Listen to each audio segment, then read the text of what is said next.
Halo, selamat malam pemirsa. Mari kita menjauh sejenak dari hiruk-pikuk politik, menjauh dari bermacam polemik. Dengan Pancasila dan Konstitusi sebagai referensi, kita berdiskusi untuk perbaikan negeri. Membahas beragam isu kebangsaan, bukan kepentingan pribadi, kelompok ataupun golongan. Visi Negarawan, program talk show yang mewadahi gagasan luar biasa, duduk bersama untuk memecahkan berbagai persoalan bangsa. Dan apa tema diskusi kita pekan ini? Berikut rangkuman selengkapnya untuk Anda.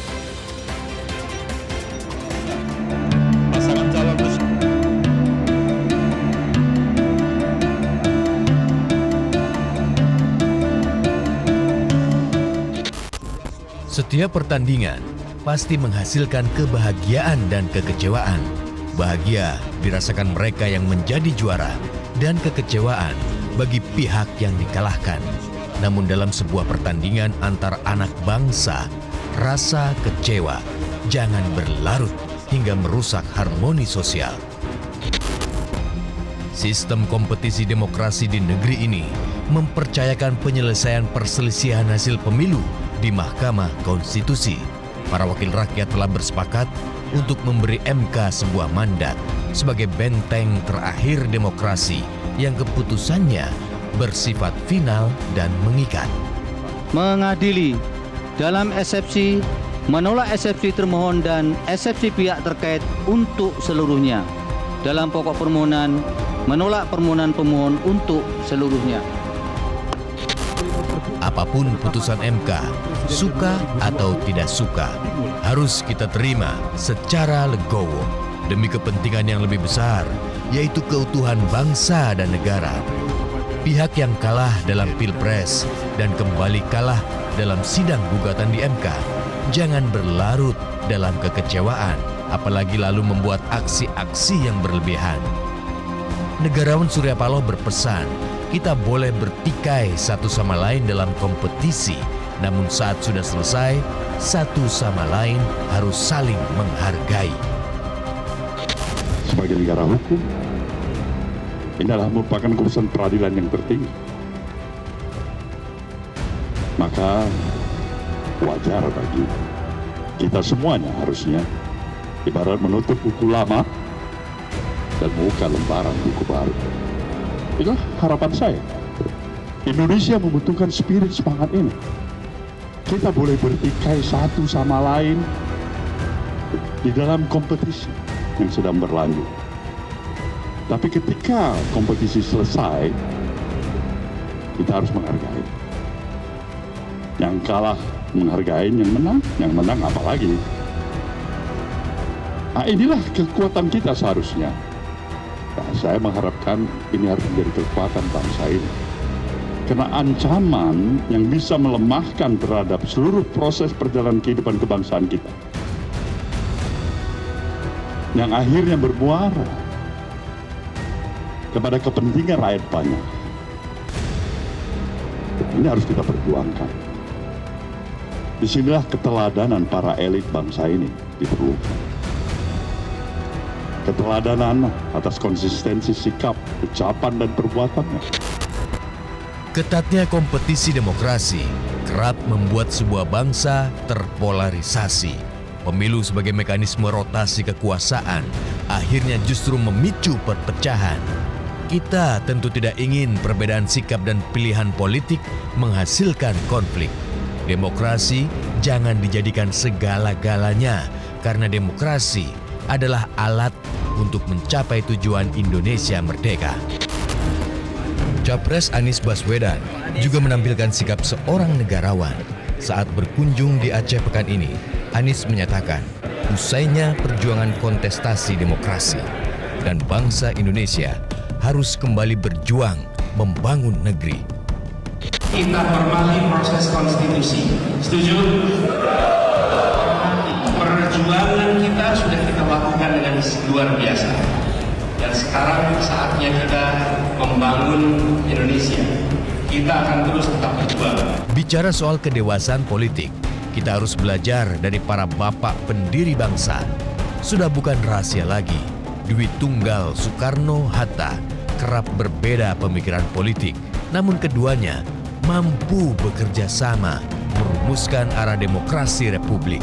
Sikap Bung Hatta yang rajin mengkritik tidak membuat keduanya terjebak dalam konflik. Sebagai politisi, Bung Karno dan Bung Hatta bisa jadi berseberangan, namun secara personal, keduanya memiliki kedekatan. Bagi Dwi Tunggal ini, politik adalah jalan perjuangan, bukan untuk memecah persahabatan.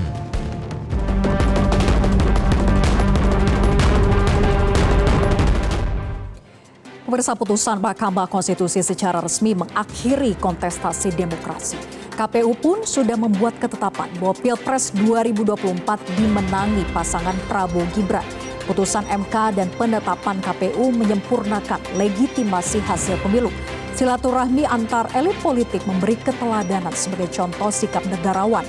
Budaya politik kita memang paternalistik, namun apakah sikap guyup yang tampil di atas otomatis diikuti akar rumput di bawah? Boleh jadi masih ada elemen masyarakat yang belum dewasa berdemokrasi. Lalu bagaimana kita harus menyikapi? Presiden Gus Dur berpesan tidak perlu menghadapi pemilu seperti perkara hidup dan mati. Yang lebih penting dari politik adalah kemanusiaan. Sementara itu Presiden Habibie juga berpesan hasil pemilu jangan mempertajam polarisasi. Jika kualitas demokrasi terus ditingkatkan serta menjaga persatuan, kita akan mampu mencapai cita-cita luhur bangsa Indonesia. Bangsa yang legawa adalah tema diskusi kita malam ini dan telah hadir 3 narasumber di studio. Waketum MUI Kiai Haji Dr. Marsudi Syuhud. Selamat malam Pak Marsudi. Selamat malam, Assalamualaikum warahmatullahi wabarakatuh. Waalaikumsalam warahmatullahi wabarakatuh. Kemudian Profesor Riset Sejarah Sosial Politik BRIN, Dr. Asfi Warman Adam. Selamat malam Pak Asfi. Selamat malam. Apa kabar? Baik. Alhamdulillah. Oke, selanjutnya cendekiawan kebangsaan Sukidi PhD. Selamat malam Pak Sukidi. Malam Mbak Vera. Oke, kita akan mulai diskusi usai jeda. Bapak-bapak tetap bersama kami di Visi Negara.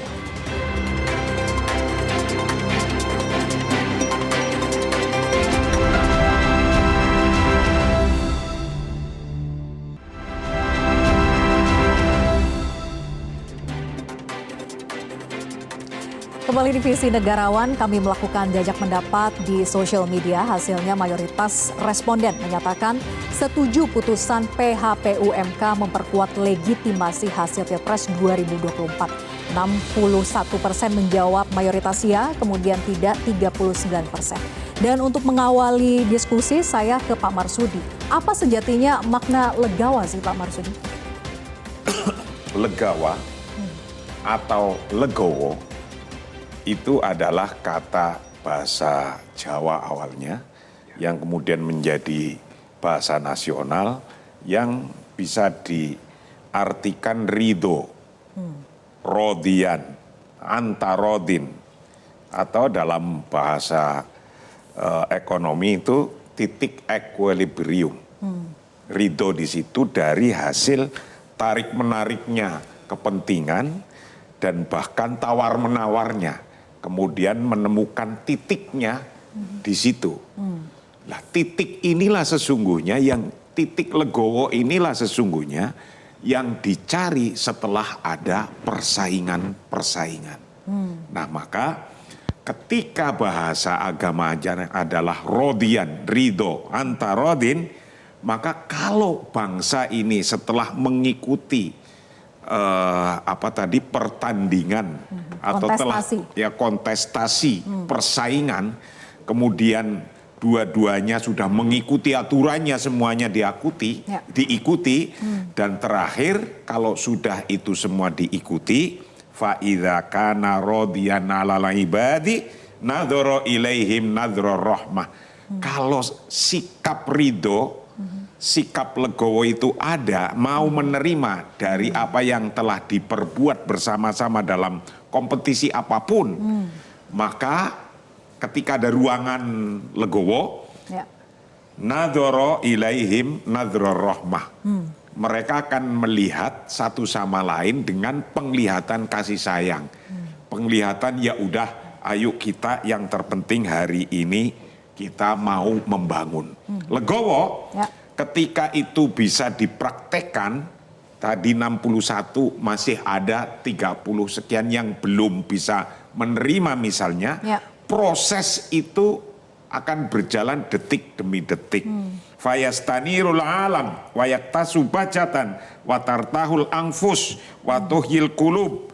Wah, ini semua jika ridho atau legowo itu bisa berjalan dengan baik, maka dunia menjadi akan tercerahkan, dipenuhi kegembiraan, jiwa menjadi tentram, hati menjadi segar. Ya, tapi Pak Marsudi begini, apakah legowo atau menerima dengan ridho itu atas segala konsekuensi situasinya? Karena kan kalau kita melihat dalam pemilu 2024 kemarin yang kita lalui itu marak dengan narasi kecurangan. Apakah menerima dengan ridho itu juga menerima kecurangan yang telah berlalu? Tidak. Tidak, yang diartikan legowo itu kemudian nerima padanya terus kita itu naruh 100% kita, ya sudahlah. Saya kemudian tidak akan ikut-ikutan, tidak akan ngurus dan tidak akan ada kritik saya. Enggak begitu.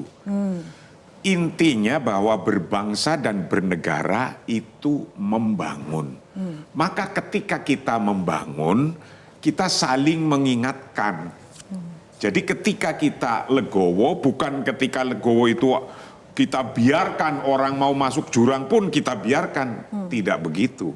Dalam konteks pilihan presiden atau konteks pemilihan Rois Jumhuriyah atau Khalifah zaman dulu, ada cerita bahwa sahabat Abu Bakar ketika baru diangkat, ya sudah ditetapkan, kemudian kalau di Indonesia diresmikan, itu beliau berpidato begini, ya ayuhan nas, fa inni qad ulitu alaikum walastu bi khairikum. Fa in ahsantu fa ainuni. Wa in asatu fa qawimuni. Asidku amanah wal kadhibu khiyanah. Abu Bakar itu ketika baru dilantik lah gitu, diangkat, itu pidatonya, wahai manusia, sungguh aku telah didaulat sebagai pemimpin kalian. Akan tetapi aku bukanlah manusia yang terbaik. Bila aku membuat kebijakan yang baik, maka dukunglah aku. Baik. Bila ternyata aku membuat sesuatu yang tidak tepat, tidak baik, tidak sesuai harapan, tidak sesuai dengan kampanyenya kemarin, maka luruskanlah diriku. Kritik menjadi tetap penting. Karena sesungguhnya kritik itu bukan untuk menghancurkan. Dan bukan untuk meluluhlantakan, tapi kritik adalah untuk membangun, membenarkan, ayo, kemarin programnya begini, mestinya jalannya begini. Baik, menerima bukan berarti tidak juga memberikan kritiknya begitu ya atas apa evaluasi yang sudah terjadi pada pemilu itu. Nah, saya ke Pak Asfi. Pak Asfi, kalau begitu, kalau memang nerima legowo tapi juga tetap memberikan kritik, apakah catatan yang akan tertulis dalam sejarah di pemilu 2024 itu adalah catatan yang buruk? Ya, saya ingin membedakan antara tadi yang disebut dengan legowo atau legawa itu dengan tidak berdaya gitu. Mungkin kecenderungannya lebih kepada yang kedua dalam contoh itu misalnya dissenting opinion dari Saldi Isra, Hakim Mahkamah Konstitusi. Beliau mengatakan kami tidak mempunyai cukup waktu untuk mengumpulkan sebanyak-banyaknya bukti gitu. Jadi karena waktu yang disediakan terbatas, itu tidak cukup sehingga ya apa yang disampaikan itu ya daftar kecurangan tapi yang tidak bersifat holistik ya, tidak komprehensif gitu. Nah, dan itu saya kira di dalam sejarah itu akan tercatat gitu. Sejarah tentu setelah selesai peristiwa baru bisa ditulis. Nah, sekarang peristiwanya itu sudah selesai dan seyogyanya diungkapkan apa yang terjadi di dalam pemilu 2024 ini yang berbeda dengan pemilu-pemilu sebelumnya gitu. Bahwa kecurangan itu terjadi itu akan diungkapkan dan tujuan pengungkapan itu ya tidak lain dari untuk mencegah ya terulangnya peristiwa ini.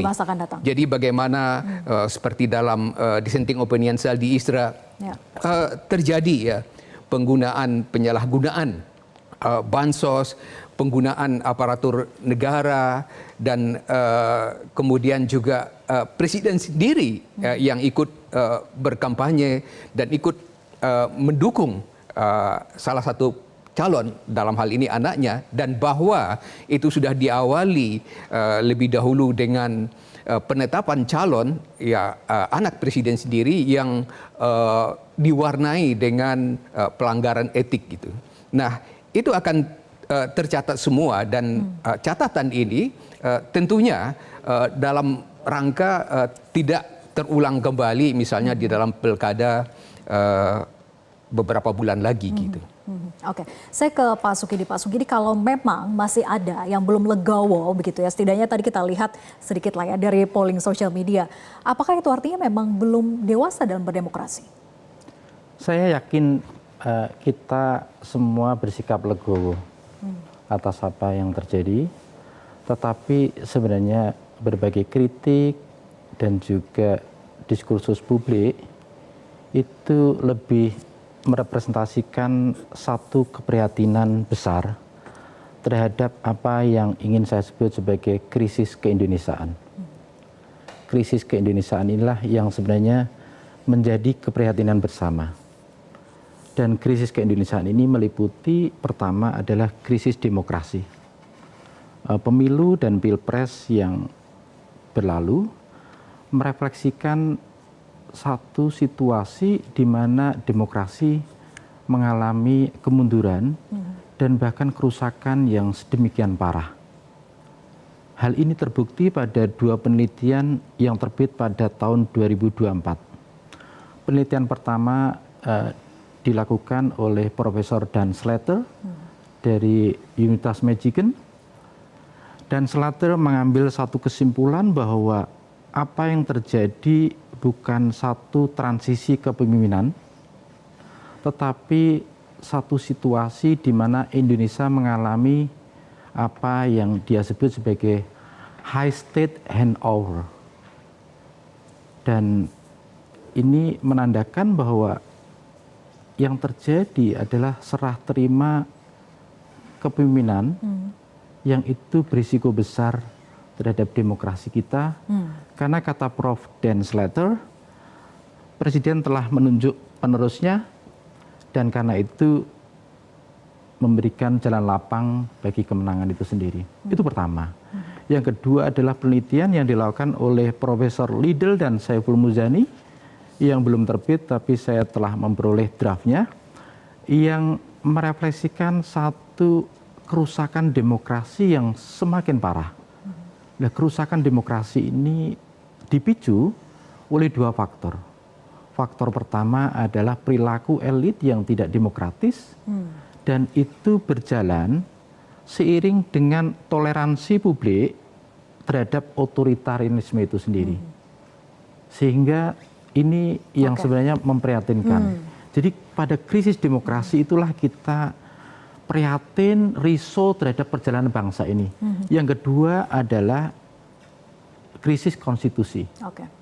Ini lebih membahayakan karena ini mengingatkan saya pada apa yang diamati oleh Fareed Zakaria terhadap situasi di Jerman ketika terjadi apa yang oleh Fareed Zakaria sebut sebagai Weimar Syndrome. Jadi ada sindrom konstitusi di Jerman, di mana konstitusi Weimar yang didesain secara indah, secara bagus, tapi akhirnya tidak kuasa untuk menghalangi terjadinya fasisme dan nazisme di Jerman. Sehingga konstitusi tidak punya daya untuk merubah situasi di Jerman. Nah, saya khawatir bahwa situasi kita, situasi di mana konstitusi yang begitu indah, ketetapan MPR dan aturan main itu tinggal sehelai kertas yang indah dibaca, tetapi sebenarnya tidak selaras dengan apa yang terjadi di lapangan itu sendiri. Nah, itu yang menjadi kekhawatiran, ya? Ini yang menjadi kekhawatiran, dan inilah krisis keindonesiaan, krisis demokrasi, krisis konstitusi, di mana hukum tidak tegak, hukum justru dikendalikan oleh orang-orang yang mengalami defisit moralitas. Nah itu dia, bagaimana sebenarnya cara untuk memagari kekuasaan dari para penguasa di tingkat eksekutif itu agar tidak otoritarianisme, tadi seperti yang disampaikan Pak Sukidi. Tapi kita akan bahas usai jeda, tetap bersama kami di Visi Negarawan.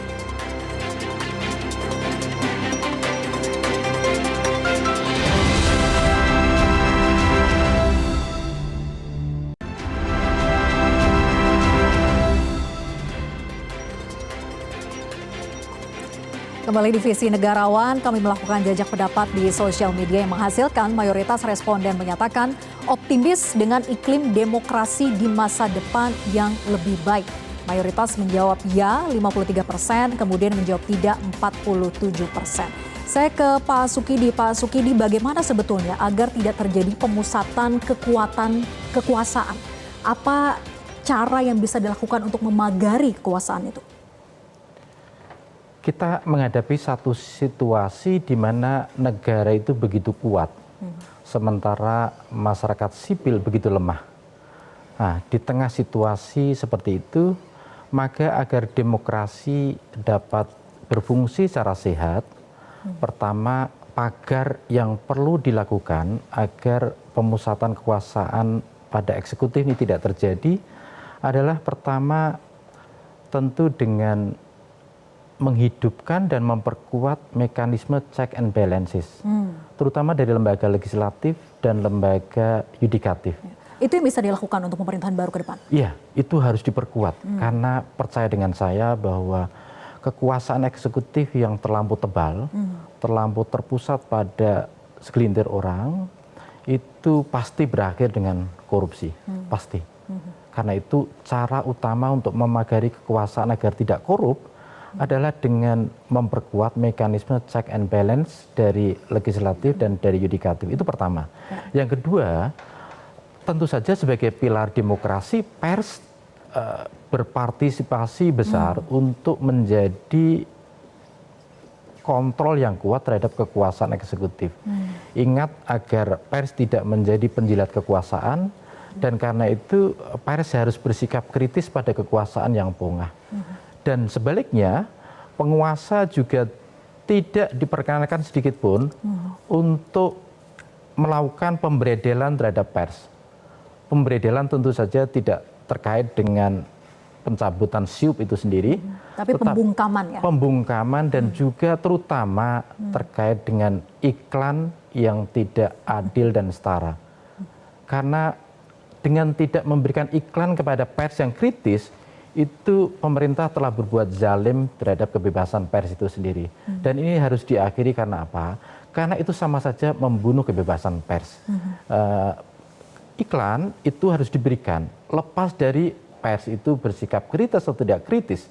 Dia harus menjadi hak dari masing-masing pers agar tetap menjalankan fungsinya sebagai pilar demokrasi. Dan terakhir, agar pagar ini tetap terjaga, kita tentu saja berharap pada masyarakat sipil dan terutama kaum intelektual.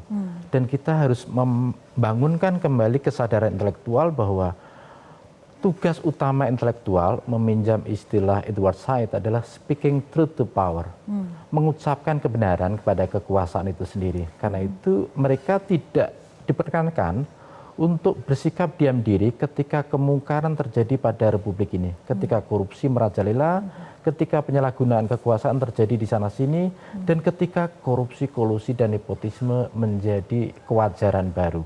Kaum intelektual harus meneladani apa yang telah diteladankan oleh ibu dan bapak pendiri bangsa. Mereka adalah kaum intelektual yang telah mendirikan republik ini, dan karena itu kita harus terpanggil untuk selalu berpartisipasi dalam terbentuknya Republik Demokratis sesuai impian ibu dan bapak pendiri bangsa. Jadi mendorong adanya oposisi di parlemen, kemudian juga tadi dikatakan bahwa pers itu jangan sampai dibungkam, tetap kritis, dan yang terakhir adalah edukasi terhadap masyarakatnya, begitu ya. Pak Aswin mau menambahkan?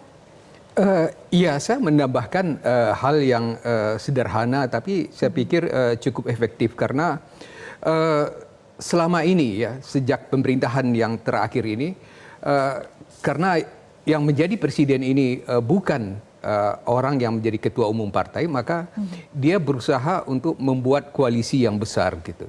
Nah, sekarang seandainya koalisi yang besar itu juga akan dilanjutkan, menurut hemat saya harus dipastikan bahwa orang-orang yang duduk di kabinet ini, misalnya ketua umum partai, ketika dia masuk ke kabinet, dia tidak lagi menjadi ketua umum. Dia harus melepaskan jabatannya gitu. Ini terjadi juga pada masa lalu, misalnya pada masa Orde Baru dan pada awal reformasi. Jadi Tapi ketua sekarang partai nampaknya budayanya sudah dirubah, Pak Asfi. Kenapa? Untuk sekarang kan nampaknya budayanya sudah dirubah. Tetap saja bisa double jabatan. Nah itu yang harus dihindari gitu. Jadi begitu dia menjadi anggota kabinet, dia tidak lagi menjadi ketua partai, orang lain yang akan menjadi ketua partai. Harusnya demikian idealnya. Harusnya demikian, dan itu yang harusnya dilakukan gitu.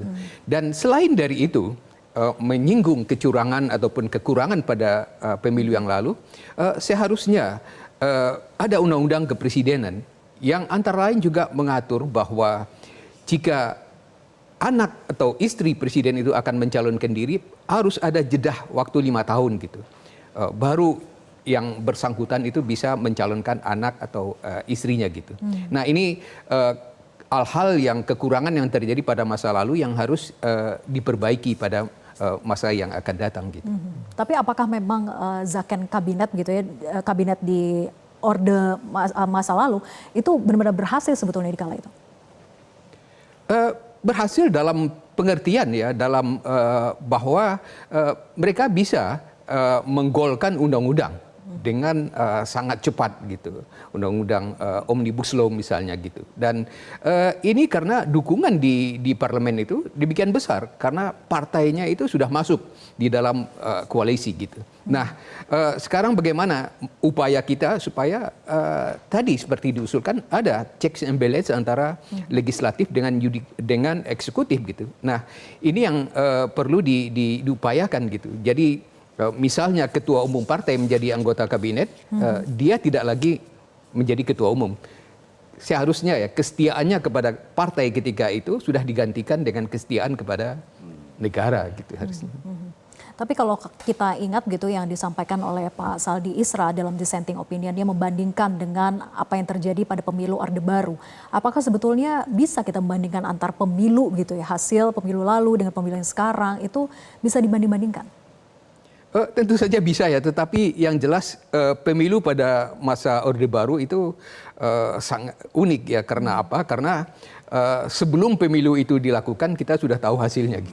Nah, karena dengan penyederhanaan partai dan di mana satu partai itu sudah dipastikan akan menang dan orang pun juga misalnya ASN itu juga takut untuk memilih partai yang lain gitu. Saya misalnya tahun 88 gitu ikut pemilihan umum di KBRI di Paris, Prancis misalnya. Ketika saya mau pemilihan umum itu memasukkan kotak suara, di situ kotak suaranya itu dibikin sedemikian rupa sehingga daftar hadir itu bisa dicek orang mengetahui memilih siapa gitu dan orang jadi takut gitu. Nah itu terjadi pada masa Orde Baru gitu. Nah pada era reformasi itu sudah berubah ya. Tetapi sekarang dengan sistem yang lain lagi bagaimana untuk mengerahkan massa itu yang seperti yang terjadi pada pemilihan yang terakhir itu dengan bantuan sosial. Oke. Saya ke Pak Marsudi. Pak Marsudi, banyak tradisi lokal kita untuk merekatkan kembali ikatan sosial begitu ya. Bagaimana sebetulnya menyelesaikan pertentangan pendapat dalam Islam sebetulnya? Pertentangan pendapat sesungguhnya itu wajar dan biasa. Perbedaan juga wajar dan biasa, common, umum.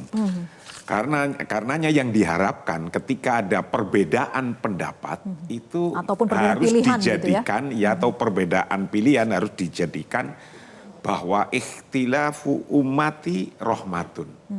Perbedaan pandangan, perbedaan pendapat umatku itu menjadi rahmat, menjadi blessing, menjadi pilihan-pilihan.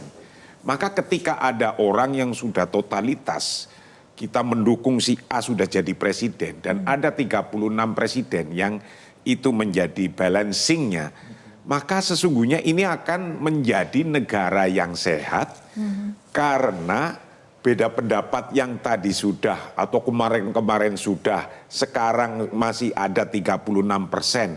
Tapi itu kalau dipahami, ini semua adalah kebutuhan kita hidup berbangsa bernegara agar sehat, maka ruang tepos seliro, nah ini, ruang tasamuh tepos seliro di sini menjadi penting.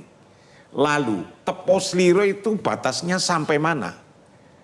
Batasnya sampai mana kita itu bisa menerima hal-hal yang tadinya mau berbeda? Batasnya adalah jangan sampai ketika kita harus beda terus, kok malah mafsadah, merusak kemaslahatan. Maka ukurannya adalah kemaslahatan. Mana yang lebih maslahah, betapapun kita beda, karena ini kok mafsadah, maka stop di situ, batasnya di situ. Jangan sampai kita meruntuhkan bangunan bangsa yang sudah disepakati hanya keinginan sesuatu yang mestinya harus begini nggak tercapai. Kalau tidak tercapai 100%, tercapai 61% saja, itu sudah bagus. Karena pada prinsipnya la yudroku kulluh, la yudroku kulluh. Kalau belum bisa dicapai semua 100%, maka jangan sampai tinggalkan semua-muanya.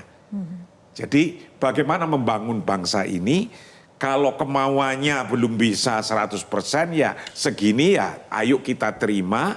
Nanti kalau ada kurang-kurang, betulin bareng-bareng. Luruskan bareng-bareng, kritik bareng-bareng. Kalau jadi ada niatan gotong royongnya begitu ya? Ada gotong royongnya. Oke, tapi sebetulnya bagaimana kontribusi dari spiritual leaders dalam kehidupan berdemokrasi, berkebangsaan kita? Tapi dijawab nanti Pak Marsudi. Usai jeda, tetap bersama kami di Visi Negara.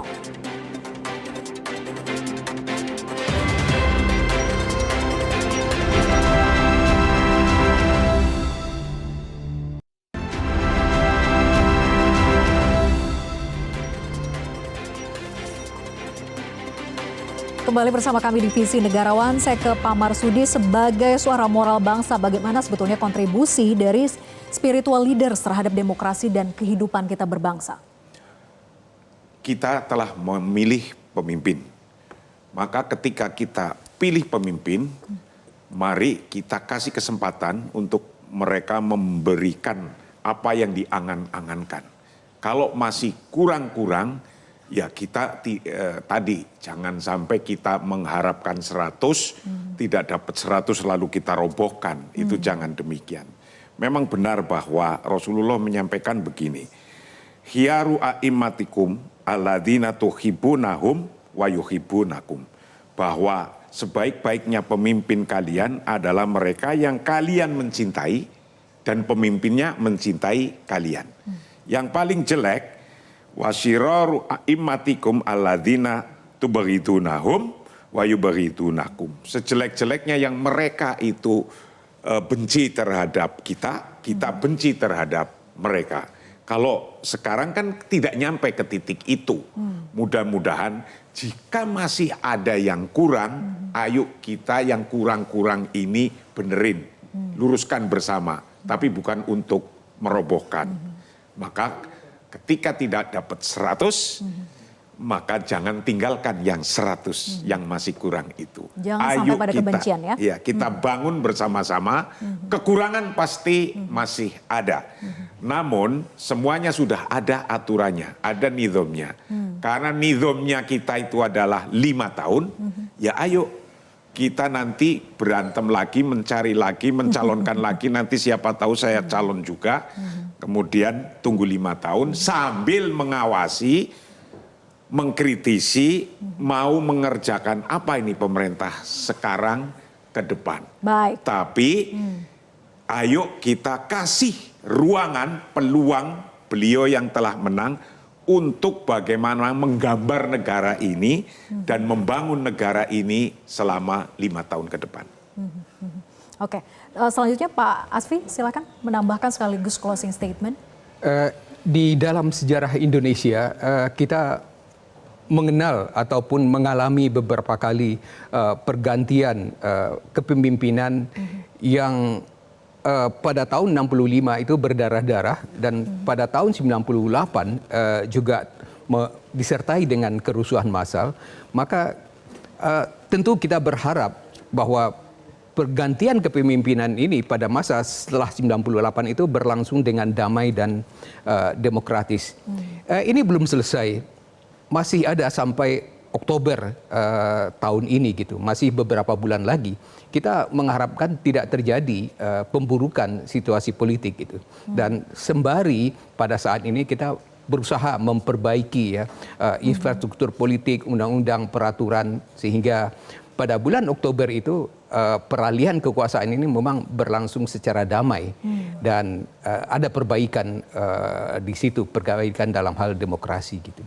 Oke, Pak Sukidi, sekaligus juga saya ingin komentar Anda soal putusan MK dan penetapan KPU ini memastikan bahwa estafet kepemimpinan karena pemerintahan baru adalah kelanjutan pemerintahan saat ini.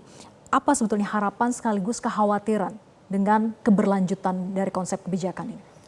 Kekhawatiran terutama tertuju pada otoritarian populisme itu yang begitu mengkhawatirkan karena kebijakan populis yang disertai dengan kepemimpinan yang otoriter itu justru menjerumuskan bangsa ini pada kepunahan itu sendiri. Karena itu kita harus akhiri kepemimpinan yang populis dan otoriter menuju kepemimpinan yang demokratis. Itu kekhawatiran pertama. Kekhawatiran kedua adalah terhadap nasib demokrasi yang sudah di titik kepunahan itu sendiri. Karena itu kita harus terpanggil untuk menghidupkan kembali demokrasi yang diamanahkan oleh ibu dan bapak berbangsa. Dua kekhawatiran ini harus disertai dengan satu harapan. Karena harapan pada tanah air itu adalah sesuatu hal yang merupakan panggilan kita sebagai bentuk kecintaan pada tanah air. Inilah yang diingatkan oleh Bung Hatta ketika beliau menutup pidato di Belanda tahun 1928. Bung Hatta selalu menegaskan bahwa hanya ada satu tanah air yang disebut tanah airku, ia berkembang dengan usaha dan usaha itu adalah usahaku. Inilah harapan agar kita merawat, mencintai, dan sekaligus memajukan republik ini dengan usaha, dengan amal, dengan perjuangan, agar demokrasi dapat hidup kembali, agar amanah konstitusi dapat ditegakkan untuk kesejahteraan dan keselamatan negara, dan sekaligus agar kehidupan kita sebagai bangsa menjadi lebih baik, menjadi lebih makmur, dan menjadi lebih adil bagi seluruh rakyat Indonesia. Oke, Pak Sukidi, ini karena kita masih ada waktu gitu ya, kita masih bisa diskusi. Seringkali kita melihat bahwa ketika momen para elit bertemu itu dianggap bahwa rekonsiliasi, tapi rekonsiliasi ini juga dimaknai sebagai koalisi begitu. Nah, apakah sebetulnya rekonsiliasi itu harus dimaknai sebagai koalisi, sama-sama berada di dalam perahu yang sama? Saya kira itu penyalahgunaan koalisi atas nama rekonsiliasi. Koalisi bukan rekonsiliasi, dan koalisi yang lebih tertuju pada penebalan kekuasaan eksekutif justru membunuh demokrasi itu sendiri. Karena demokrasi hanya mungkin tumbuh dengan sehat kalau ada mekanisme check and balances dan mereka yang bersikap kritis pada kekuasaan. Menyelenggarakan negara dengan anggaran yang begitu besar itu harus dikontrol. Karena watak kekuasaan yang banal, yang destruktif, yang koruptif itu, maka dalam demokrasi itu mensyaratkan mekanisme check and balance itu. Karena itu jangan sampai kita menggunakan istilah rekonsiliasi untuk keperluan yang keliru. Dan yang kita butuhkan ke depan itu justru bagaimana menghidupkan demokrasi dengan mekanisme check and balances yang diperkuat. Yang kedua, mengaktifkan kembali kesadaran masyarakat bahwa demokrasi ini adalah the only game in town. Jadi permainan terbaik yang telah diletakkan oleh pendiri Republik dan harus menjadi permainan yang adil, setara, dan fair itu sendiri. Dan sistem yang memang sudah kita sepakati bersama, begitu ya. Nah, kami juga melakukan jejak pendapat di sosial media yang menghasilkan mayoritas responden menyatakan setuju bila seluruh kelompok politik rekonsiliasi pasca putusan PHPU di Mahkamah Konstitusi. Ini jawabannya yang menjawab setuju adalah mayoritas 55%. Kemudian yang menjawab tidak 45%. Saya ke Pak Asfi. Pak Asfi, sejarah mencatat para bapak bangsa walau berbeda gagasan dan pemikiran namun mampu menjaga relasi personalnya. Tapi mengapa sekarang nampaknya berbeda begitu? Ada semacam jarak, bahkan kita melihatnya bermusuhan justru. Bahwa mereka berhubungan baik itu iya ya, para founding fathers kita. Tetapi juga mereka dengan tegas, misalnya Bung Hatta itu ketika menjadi wakil presiden itu mengundurkan diri pada tahun 56, pada tahun 56 ketika dia tidak sependapat dengan Presiden Soekarno dalam menjalankan pemerintahan gitu. Jadi artinya hubungan personal, hubungan pribadi itu bisa baik, tetapi mereka tegas menjalankan prinsip mereka gitu. Saya menganggap bahwa misalnya ya Presidential Club bahwa yang menurut Pak Jokowi gitu bisa bertemu 2 hari itu apa gunanya gitu menurut hemat saya, karena ada permasalahan yang terjadi gitu di antara mereka, misalnya presiden yang sekarang yang sudah 20 Artinya tahun. tidak semudah itu untuk bisa mempertemukan semua para mantan presiden ini. Perlu kalau kalau sekedar pertemuan itu apakah itu perlu gitu ya? Karena apa? Karena hubungan yang terjadi di antara mereka ini yang sifatnya kalau menurut kalangan PDIP ada hubungan domestik antara PDIP dengan presiden yang sekarang ini yang harus diselesaikan gitu misalnya. Itu menyebabkan ya presidensial club itu tidak jalan gitu. Kalau menurut pandangan saya kalau mau diadakan presidensial club itu seharusnya ada vice president club. Jadi wakil presiden, klub wakil presiden di mana presiden yang wakil presiden yang sekarang ini belajar kepada wakil presiden yang terdahulu gitu. Itu mungkin lebih bagus gitu. Lebih mudah dipertemukannya. Lebih mudah dipertemukan dan ada manfaatnya. Ada gitu. manfaatnya, akan berbuah kontribusi. Tapi juga ada yang mengatakan bahwa ya sudah diofisialkan saja dengan misalnya menjadi one team press gitu. Dewan Pertimbangan Presiden. Kedudukan one team press ini di dalam ketatanegaraan kita itu tidak begitu tinggi ya, karena mereka itu semacam DPA yang tidak juga mengusulkan sesuatu atas permintaan presiden gitu. Mereka tidak boleh tidak juga akan mengusulkan sesuatu kecuali diminta oleh presiden gitu. Jadi kedudukannya tidak begitu strategis gitu. Tidak strategis dan belum tentu akan didengar begitu ya. Oke, saya ke Pak Marsudi. Pak Marsudi, bagaimana sebetulnya peradaban Islam kita memberi contoh menyikapi konflik politik? Ya, bahwa sesungguhnya mau memproduksi apa saja itu ada pengawasnya namanya quality control. Coba kalau kita lepas begitu saja, kemudian orang bilang yes, yes semua, orang bilang no, no semua. Lalu di mana nilai yang mau diproduksi untuk bisa lebih bagus produksinya? Begitu pula dalam demokrasi. Maka ketika ada kontrol pasti nanti yang satu, apalagi independen, ada yang bilang yes, ada yang bilang no. Jika kok ternyata 30% bilang no, 70% sudah bilang yes, ya tetap ini berjalan. Maka yang penting jangan sampai jadi konflik yang tidak terkontrol. Konfliknya harus sesuai aturan seperti aturan ketika main tinju di satu ring. Tapi bagaimana kalau kritik itu dianggap sebagai pengganggu pemerintahan baru? Itulah kira-kira yang pertanyaan banyak orang. Yang penting kayak tadi pidatonya Presiden terpilih, yang penting jangan mengganggu. Mengkritik itu adalah bukan mengganggu. Karena mengkritik adalah sesungguhnya menguatkan bagaimana positioning agar sesuai dengan kemauan masyarakat publik atau bangsa ini dan agar menjadi lebih baik, lebih baik, lebih baik. Itu intinya. Oke, baik. Harusnya tidak alergi dengan kritik yang membangun gitu ya. Terima kasih Pak Marsudi, kemudian juga Pak Asfi dan Pak Sukidi atas diskusinya. Luar biasa, sangat mencerahkan kita semua. Dan pemirsa, perbedaan pandangan dan pilihan sedikit banyak mengganggu hubungan kemasyarakatan. Sebagai bangsa yang sangat majemuk, potensi retaknya kohesi sosial sekecil apapun harus diwaspadai dan segera disikapi. Indonesia terkenal sebagai bangsa yang moderat dan toleran, namun bangsa ini tidak imun dari perpecahan.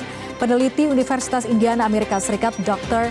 Margaret Sutton menemukan bahwa kebebasan berpendapat menebalkan perbedaan di masyarakat sehingga demokrasi tidak mungkin berjalan tanpa toleransi. Sebuah catatan penting disampaikan Barack Obama saat menanggapi kemenangan Donald Trump dalam Pilpres Amerika Serikat 2016. Obama meminta para pendukungnya untuk percaya bahwa kubu lawan juga memiliki itikat baik untuk membangun bangsa. Ingat bahwa demokrasi itu adalah sebuah mekanisme untuk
jelajahi cara baru mendapatkan informasi. Download Metro TV Extend sekarang.